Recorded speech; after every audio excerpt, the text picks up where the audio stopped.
Selamat mendengarkan cerita novel fiksi. Jenderal Fed dari Indonesia dan Raja Penjara Darah Mantan Kaisar Kegelapan. Bab 87. Minta maaf kepada Tuan Fade. Saat ini, suasana di pintu masuk gedung grup Barma begitu menyedihkan dan mengerikan. Wajah semua staf pucat pasi. Mereka merasa gelisah terutama ketika mereka melihat 40 atau 50 pria berotot berjalan keluar dari beberapa kendaraan dengan tongkat di tangan mereka. Oh, tidak. Tamat sudah Lintang kali ini. Cepat jauhi si pembawa sial itu, jangan sampai kamu ketularan sial juga. Dia memang gila. Aku sudah pernah bilang sebelumnya. Bagaimana bisa seorang menantu tidak berguna sepertinya menyinggung grup Nugraha? Bagus, bahkan sekarang Pak Wahyu juga terkejut. Keributan tengah melanda tempat itu. Hampir semua karyawan di grup Barma berpikir bahwa Lintang tidak akan lolos dengan mudah kali ini. Mereka bukan satu-satunya yang berpikir begitu, bahkan Aji dan staf senior grup Barma lainnya juga ikut panik. Lagi pula, pihak lawan memiliki lusinan pria bersenjata. Bagaimana mungkin mereka tidak takut pada kekuatan yang mengintimidasi seperti itu? Dalam sekejap, staf senior mulai menghindari Lintang karena takut dia akan melibatkan mereka ke dalam masalahnya, kecuali Aji. Dia tampaknya telah membuat keputusan, dan berjalan menuju Lintang dengan yakin. Pak Lintang, silakan pergi selagi masih bisa. Kita tidak bisa melawan orang-orang ini. Wajah Aji tampak pucat saat dia mencoba meyakinkan Lintang. Bahkan Liana, yang berdiri di samping Lintang, juga mencengkeram ujung pakaian suaminya, seakan tengah memohon pada pria itu dengan tatapan yang lembut. Lintang, aku mohon padamu, tolong pergi dari sini sekarang. Aku akan menahan mereka, kamu tidak perlu khawatir karena mereka tidak akan berani melakukan apapun padaku. Liana ketakutan karena dia tidak ingin sesuatu yang buruk terjadi pada Lintang. Meskipun dia sudah melihat Lintang melawan lebih dari 20 orang sendirian, sesuatu yang menunggunya sekarang adalah 2 kali lipat dari jumlah itu, 40 pria kokoh dengan senjata. Bahkan jika Lintang tangguh, dia tidak akan bisa menang melawan orang-orang ini. Namun, Lintang hanya tersenyum lembut setelah mendengar perkataannya.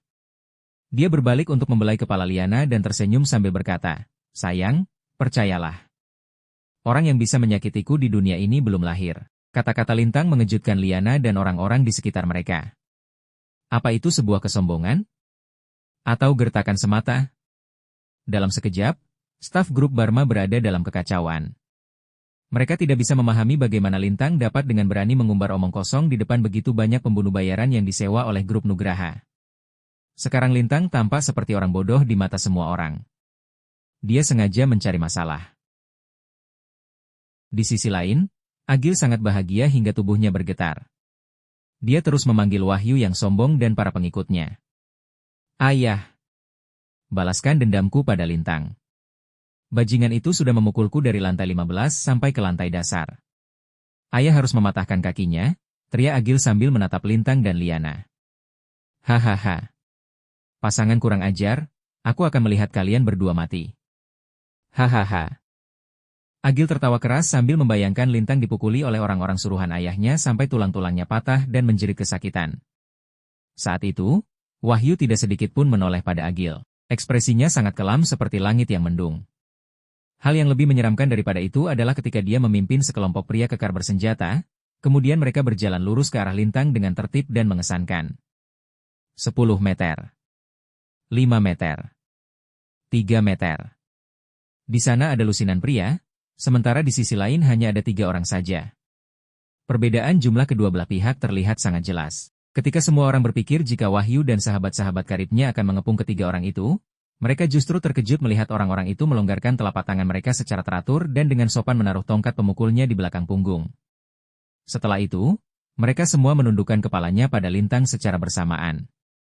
"Agil, maju dan minta maaf kepada Tuan Fade." "Senyap." Begitu Wahyu berteriak, semua keributan di depan gedung menjadi reda seketika. Para karyawan dan staf senior grup Barma seperti orang-orang kesurupan dan ketakutan. Apa mereka berhalusinasi? Semua karyawan tidak berani mempercayai apa yang baru saja mereka dengar dan lihat saat itu. Tidak mungkin. Lintang sudah menghajar Agil. Bagaimana mungkin ayahnya, Wahyu, membawa semua orang ini ke sini hanya untuk menundukkan kepalanya pada Lintang dan meminta maaf? Bagaimana mungkin? Dari antara semua karyawan dan staf senior grup Barma yang tercengang, Agil adalah orang yang paling terkejut. Seringai dan ekspresi kejam di wajahnya menegang. Dia hanya diam di tempat seakan baru saja disambar petir. Bagaimana mungkin? Tidak. Apa aku berhalusinasi? Pasti iya. Agil mengangkat tangannya dengan tidak percaya dan menggosok matanya sekuat tenaga. Saat dia melihat tidak ada yang berubah, dia pun kecewa. Ayah. Apa yang ayah lakukan? Dia itu Lintang, menantu keluarga Barma. Bagaimana bisa ayah membungkuk pada seseorang yang tidak penting seperti dia? Dia memukulku. Ayah, dia hampir memukuliku sampai mati.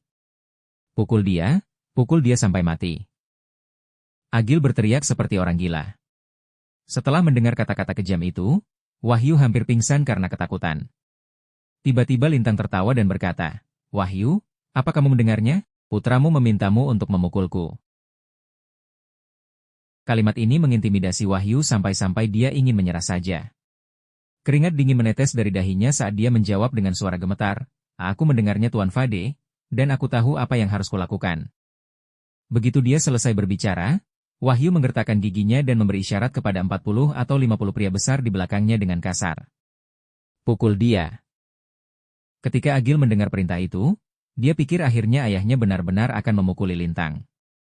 Namun, kebahagiaan yang baru saja muncul di wajahnya sirna saat dia menyadari sesuatu. Setelah menerima perintah dari Wahyu, para pria berotot bersenjata itu tiba-tiba menyerbu ke arah Agil dengan ganas. Seperti hujan, pentungan itu menghujani kepalanya dan memukul tubuhnya dengan keras. Dalam sekejap, Agil berteriak. Tidak. Kalian memukuli orang yang salah. Aku ini bos kalian, aku Agil. Hentikan. Bajingan, ayahku menyuruh kalian untuk menghajar Lintang. Kalian? Agil bingung. Bukan hanya dia, begitu juga dengan orang-orang yang ada di sana. Apa yang sedang terjadi? Bisakah seseorang memberitahu mereka apa yang sedang terjadi? Putranya dipukuli, namun sang ayah membawa sekelompok preman untuk memukuli putranya sendiri. Apa yang telah terjadi di dunia ini? Saat ini, staf senior dan karyawan grup Barma bukan satu-satunya yang tercengang, bahkan Liana menutup mulutnya karena terkejut dan menatap tidak percaya pada Lintang. Situasi sudah berbalik. Dia tidak pernah membayangkan jika suaminya bisa sekali lagi membalikkan situasi berbahaya seperti itu. Ini luar biasa.